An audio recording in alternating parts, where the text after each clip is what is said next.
Have you ever used a command strip?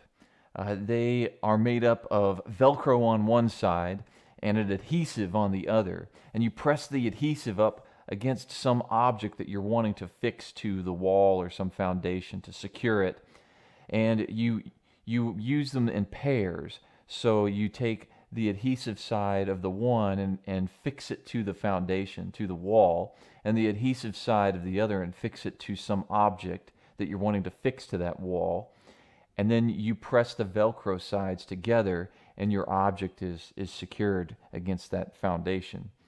Um, what happens when these things fail? You ever fix something to the wall, hang your picture, or whatever, and you come back in the room later thinking your work is done, the job's done, and then you see your picture had fallen on the floor, and the glass is broken, and everything that you had fixed, maybe it was a shelf, is now fallen off, and everything it held up is on the ground. What went wrong? Well, at least three possibilities. One is there was not enough pressure applied, holding the for that bond to take place. So uh, there wasn't enough time given to it, or it wasn't pressed hard enough.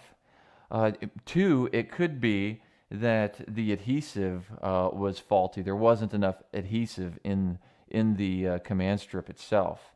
So even though the pressure was applied and it was there for enough time, it never stuck. Or it could be that the command strip was never actually adequately pressed against the wall, against the foundation. Maybe the wall was painted with something that repelled the adhesive. And so it never actually came into contact with the wall itself. And as I'm reading in Second Chronicles and looking at lives of four kings, we see Jehoram, Ahaziah, Joash, and Amaziah.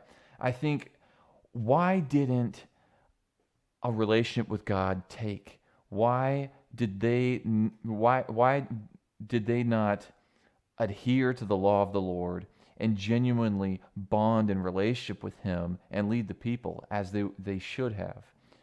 And I was thinking about the influences around their lives and what went wrong, and how maybe we can take something from that for the influences in our life. So what are the influences in your life? Are they applying the appropriate pressure?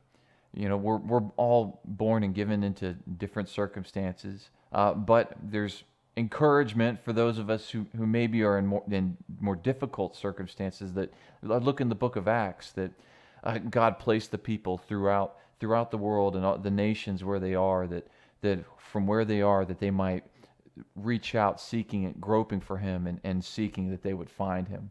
So God knows where you are, and He knows the environment you've been placed in.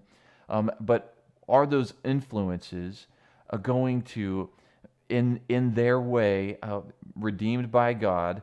Are they going to be something that urges you, places pressure in your life, that points you to bond with Him, to adhere to Him, whether it's a positive example or learning from the negative example?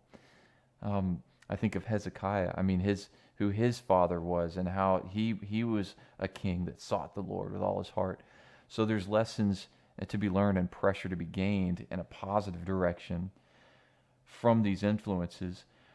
But are we seeking out the positive pressure, at least, and wanting that pressure for an adequate amount of time in our life, because it's not always going to be there? What are we like when we're alone? Would someone come back and find us fallen off the wall, broken, and apart from the foundation? Is there enough adhesive in our heart? Do we want to know the truth? Do we want to know God? Do we want to know hard truth? Do we want forgiveness, and to hold up the weight, these adequate answers that would hold up the weight of truth, value, purpose, meaning, freedom, hope, an eternal hope? And have we come into contact with God as He is? and not a decorated version of him, painted in some maligning way or a fluffy way, but God as he's revealed himself. Have we sought him, his revelation of himself? Do we love his word? Have we bonded, and are we seeking to bond with him? I think of Psalm 131.